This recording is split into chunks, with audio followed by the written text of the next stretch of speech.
agriculture work or research institutions can balance the need to support local needs versus driving wider advancements that might have global implications, and do you think is one more important than the other?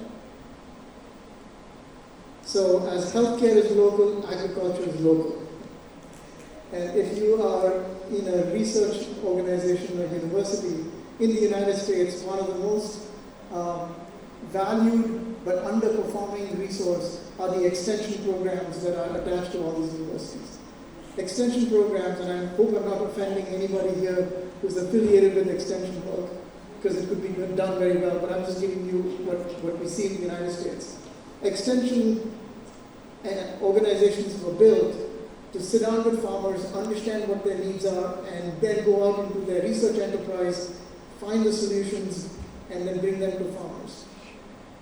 And the reason they are failing is because the researchers only want to talk about the solutions that intersect with their research interests. There's a big world of solutions out there, and they are not interested in knowing that because it doesn't advance their research career. So when we sit down with our extension partners, we say to them, let us bring alongside your research a very large global solution toolbox that has innovation from around the world that is solving for the needs of that farmer.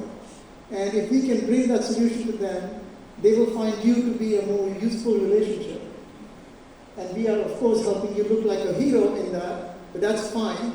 And as a result of that, they're going to come back and say, what else can you do for me? So just to give you, that's one answer. I want to talk about something else we talked about before. If you look at the two least digitized industries in the world, it's healthcare and agriculture.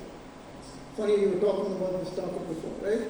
It's the least digitized, and yet digital capabilities can really transform both industries. But farmers, if they are averaging 55, 60, 65 years of age, they do not trust digital platforms to make decisions on their farm. So what did we do to overcome that lack of trust?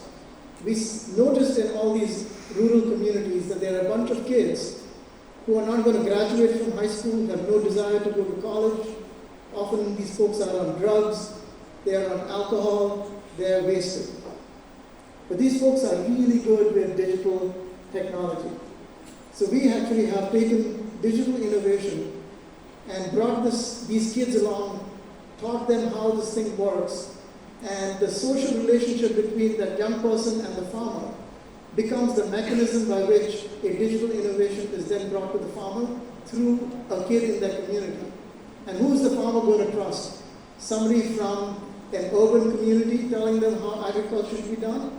Or this little kid that grew up on the farm with them, sitting down and saying, Uncle Joe, let me tell you how one makes this thing work. And that social relationship has allowed for innovation to take hold with that digital divide. Here's the other benefit. Now the kid has meaning and purpose in their life.